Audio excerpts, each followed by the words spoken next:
Eh bien, ça y est, le remake de La Petite Sirène est enfin sorti et croyez-moi, il y a beaucoup de choses à dire. Salut à tous, c'est Vince sur Plot Time et on se retrouve pour parler du nouveau film Disney américain fantastique réalisé par Rob Marshall. Vous savez, Rob Marshall, c'est LE réalisateur bourré de talent qui ne parvient malheureusement jamais à le mettre à profit. Si vous prenez ça en compte, en complétant le fait que Disney est juste derrière à l'observer, il suffit de regarder le Pinocchio de Robert Zemeckis pour comprendre que quelque chose ne tourne pas rond. Robert Marshall a fait Les Mémoires d'une geisha, qui est un film incroyable. Je n'ai pas lu le livre, je sais que tout le monde me dit que le livre est meilleur. Mais après ça, je trouve que c'est un peu la descente aux enfers. C'est-à-dire qu'à partir du moment où il est arrivé chez Disney, il a fait Pirates des Caraïbes 4, que je trouve vraiment pas terrible. Mais surtout, il a fait Into the Woods, qui est un ratage complet. Et c'est d'autant plus frustrant quand on sait que la forme est extraordinaire. Mais là, pour le coup, il me faudrait une vidéo entière pour parler de ce film. Et c'est complètement dans ça qu'on a l'air de nous emmener dans ce remake de La Petite Sirène. D'ailleurs, je le rappelle, l'original de Disney date des années 90. Un film qui a fait rêver des milliers et des milliers de petites filles. Et on peut aussi dire qu'en parallèle, il a créé toute une génération de fétichistes des pieds. Et à savoir que je l'ai vu très tard. Moi, j'aime beaucoup les vieux films animés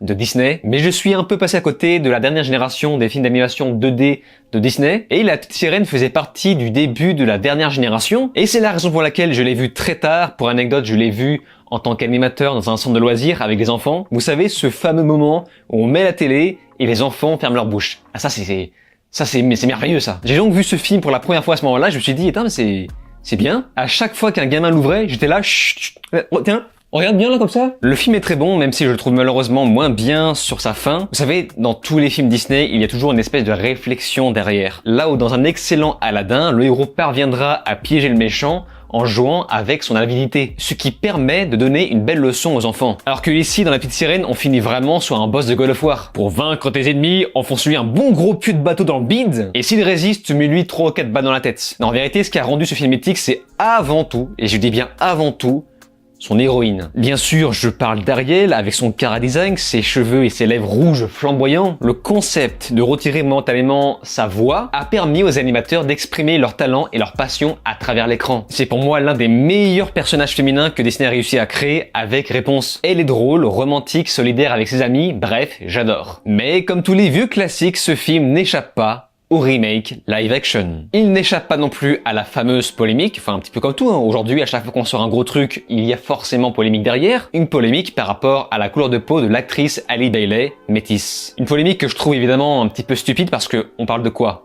On parle d'une sirène, d'un monstre marin. Est-ce que toi, derrière ton écran, t'as déjà vu une sirène ? La réponse est non. Donc, comment tu peux me prouver qu'elle est blanche ? Voilà. Ceci dit, il y a un truc que je trouve dommage dans ce choix d'actrice, parce que j'avais vraiment quelqu'un d'autre en tête. Je vous jure que c'est vrai. Et je pense que tout le monde était d'accord pour ça. On avait tous en tête la même personne. Moi, j'imaginais vraiment Garou. Garou parce que c'est un putain de chanteur. Il a une putain de voix. Suffit simplement de mettre une petite perruque et puis c'est... Quoique non, en fait, on s'en fout. Enfin, l'important est de bien chanter. On est bien d'accord. Après tout, le physique, on s'en fout. Ce qui compte, c'est le talent. La petite sirène. Elle est belle. Elle est noire. Et alors ? Oui, alors. Enfin une réaction adéquate à cet événement. Disney sort donc un nouveau film, La Petite Sirène en film, et l'actrice principale s'appelle Halle Bailey. Elle est donc actrice, chanteuse, et accessoirement, elle est noire. Et comme de bien entendu, polémique, plein d'insultes racistes et ouin-ouin en tout genre. Toujours la même question, c'est quoi le souci en fait ? Il doit bien y avoir un mot dans la langue française pour définir ça. Je cherche. Racisme. Voilà, je l'avais sur le bout de la langue. Et sans déconner, je me demande s'il y aurait eu la même euphorie si Ariel était blanche et rousse. La réponse est bien sûr que non. Elles étaient 6 enfants charmantes, mais la plus jeune était la plus belle de toutes. La peau fine et transparente, tel un pétale de rose blanche, les yeux bleus comme l'océan profond. Si parfois un nuage noir glissait au-dessous d'elle, la petite savait que c'était une baleine qui nageait dans la mer, ou encore un navire portant de nombreux hommes, lesquels ne pensaient sûrement pas qu'une adorable petite sirène, là, tout en bas, tendait ses fines mains blanches vers la quille du bateau. Mais devant elle, debout, se tenait le jeune prince, ses yeux noirs fixés si intensément sur elle qu'elle en baissa les siens et vit qu'à la place de sa queue de poisson disparue, elle avait les plus jolies jambes blanches qu'une jeune fille put avoir. Puis ses sœurs arrivèrent à la surface, la regardant tristement et tendant leurs mains blanches. Elle leur fit signe, leur sourit, voulut leur dire que tout allait bien, qu'elles étaient heureuses, mais un mousse s'approchant, les sœurs replongèrent et le garçon demeura persuadé que cette blancheur aperçue n'était qu'écume sur l'eau. Elle contempla le prince et se jeta dans la mer, où elle sentit son corps se dissoudre en écume. Bref, vous l'avez compris, la blancheur des sirènes fait partie de la thématique de l'univers, pour rester en cohérence d'une part avec les fonds marins et d'une autre avec l'aspect translucide des poissons. Or, dans ce remake, le Triton a visiblement l'air d'être passé sur tout l'océan, le coquin. Mais que voulez-vous, moi j'appelle ça le progrès. En tout cas, j'ai hâte de voir la version live de La Princesse et la Grenouille. J'ai hâte de voir à quel point l'hypocrisie de Disney décidera soudainement de respecter l'original. Bref, outre cette polémique, voyons maintenant si la qualité est là.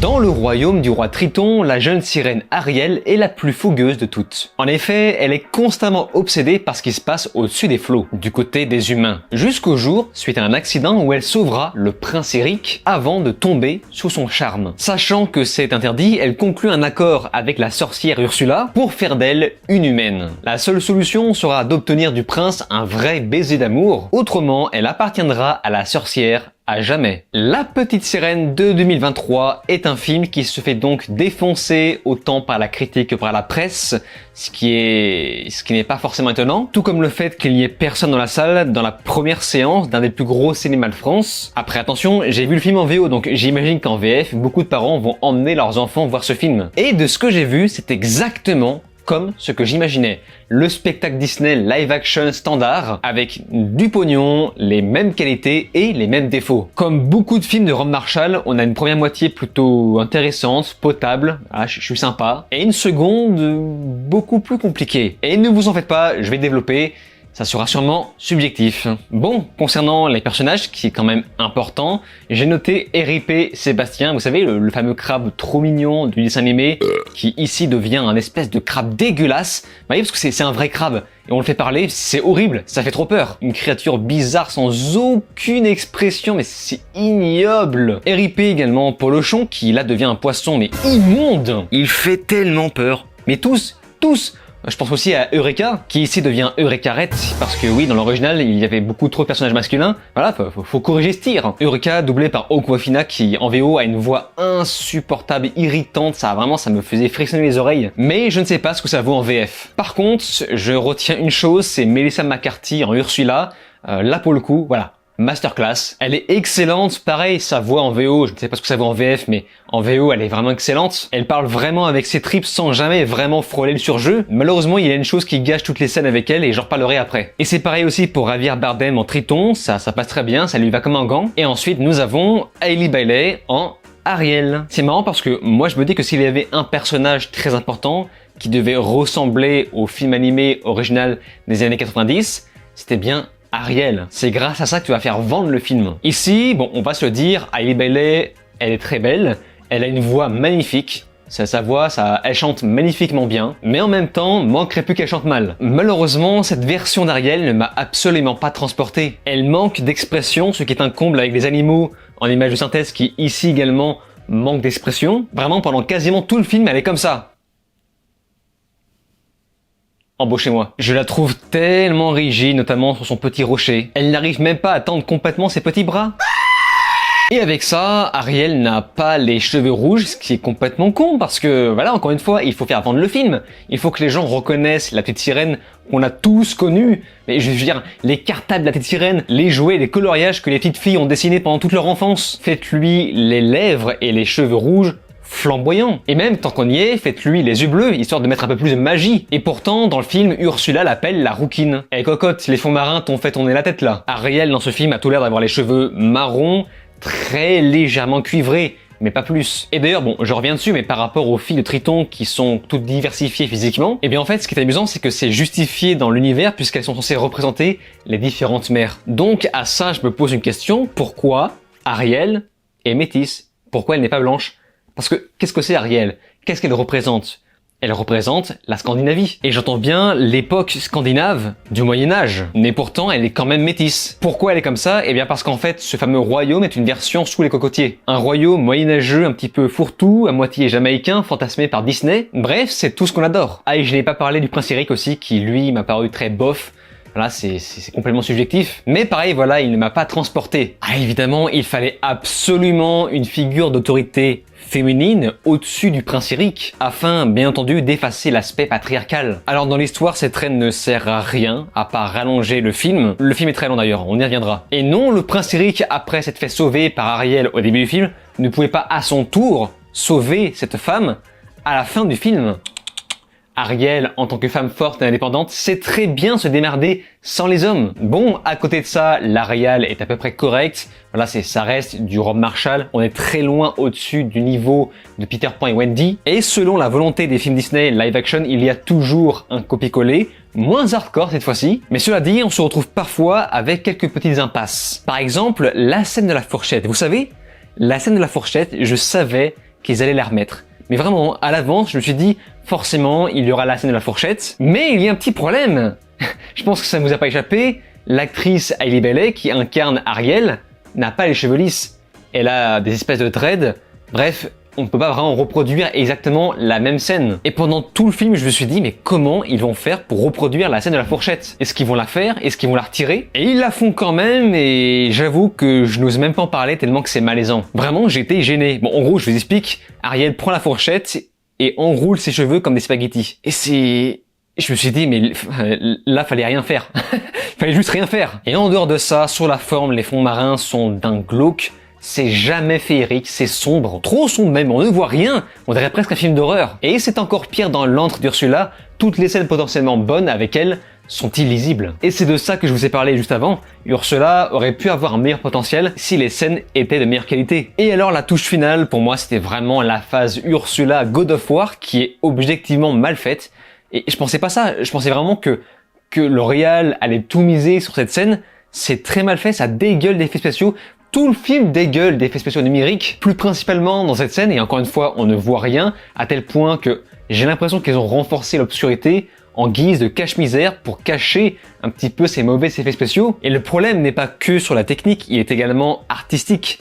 Parce que finalement, le film, quand tu prends du recul, tu dis que c'est quand même vachement crado.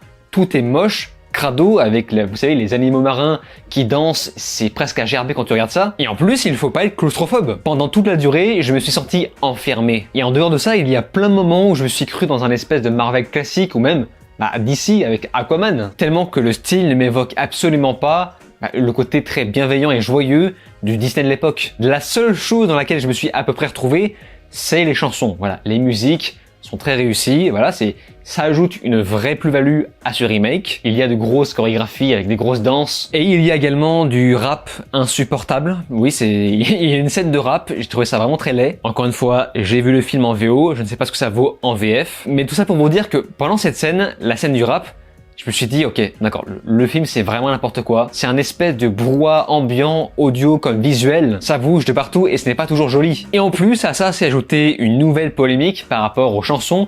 Des chansons corrigées. N'oublions pas que nous vivons dans une époque où nous avons le devoir de déconstruire des choses inadaptées à notre société si fragile. Ainsi, les chansons Embrasse-la de Sébastien ou encore Pauvre âme en perdition d'Ursula ont été, comment dirais-je, corrigé de façon à y inclure les notions de consentement et d'émancipation de la femme. Mes oreilles sifflent. Le compositeur Alan Menken a d'ailleurs déclaré « Les paroles Embrasse-la ont été modifiées parce que les gens sont devenus très sensibles à l'idée que le prince Eric s'imposerait d'une manière ou d'une autre à Ariel. Nous avons également revu les paroles de Pauvres âmes en perdition qui pourraient donner aux jeunes filles l'impression qu'elles ne devraient pas parler à tort et à travers, même si Ursula manipule clairement Ariel pour qu'elle renonce à sa voix. Alan, es-tu bien sûr d'avoir déjà vu le dessin animé d'origine? Comment peux-tu oublier la thématique du film qui consistait à nous faire comprendre qu'Ariel mourrait d'envie d'être embrassée par le prince? Elle fait clairement le geste en même temps que lui. C'est parfaitement bienveillant et le prince n'impose rien. Arrêtez d'imaginer des problèmes là où il n'y en a pas. À tel point que dans le film finalement, malgré ce changement, on se retrouve avec le même résultat. Donc, encore une fois, on cherche des problèmes là où il n'y en a pas. Pareil pour Ursula, le fait qu'elle parle des femmes de façon péjorative a été mis là pour la très simple et très bonne raison que c'est la méchante. Le principe d'un méchant consiste justement à être malveillant. Vous ne pouvez pas traîner votre bien-pensance jusqu'au méchant. Arrivé un moment, il y a une limite. Donc, à tout ça, la seule solution qu'ils ont trouvée pour ajouter du piquant dans leur thématique sur le consentement, c'est de faire en sorte qu'Ursula efface discrètement la mémoire d'Ariel pour qu'elle oublie le fait qu'elle doit embrasser le prince pour conjurer le sort. Et c'est nul! C'est nul! C'est nul! Le génie du personnage d'Ursula consistait à usurper Ariel, avec des vrais mots, elle l'arnaquait. C'était du génie, son contrat était entièrement authentique, tout était vrai. Et d'où l'importance d'insister sur le baiser d'amour pour conjurer le sort. Ursula était convaincue que Ariel ne parviendra pas à charmer le prince. En tout cas, charmer le prince sans sa voix. C'était génial, c'était bien écrit. Dans ce remake, le contrat a disparu soudainement. Voilà, ils en parlent verbalement, mais physiquement, il n'est plus là. Et ce qui m'énerve, c'est que Ursula lui ment. Elle ne lui dit pas qu'elle lui efface la mémoire. Alors que, encore une fois, je reviens dessus, mais ce qui faisait l'intelligence de ce personnage, de cet antagoniste, c'est justement le fait de tout lui dire, mais de l'arnaquer derrière. Alors que là, dans ce remake, elle lui ment. Mais c'est nul! C'est complètement nul. Et malgré ça, elle insiste quand même pour dire qu'elle doit embrasser le prince avec un vrai baiser d'amour. Sauf que ici, ça n'a plus aucun intérêt. Et à partir de ce moment-là, donc à peu près à la moitié du film, lorsqu'on se rend compte qu'Ariel va doucement oublier le fait qu'elle doit embrasser le prince pour conjurer le sort, eh bien, ça devient interminable. Je me suis dit, attends, mais je vais vraiment devoir me taper la seconde moitié où Ariel va doucement tomber amoureuse du prince, juste pour décrocher cette foutue notion de consentement. Vraiment, ils ont osé? Eh bien oui, la réponse est oui, et mon Dieu ce que c'est long. C'est juste pas intéressant, on a retiré ce qui faisait le caractère d'Ariel, ce qui faisait qu'elle était aimante et attachante.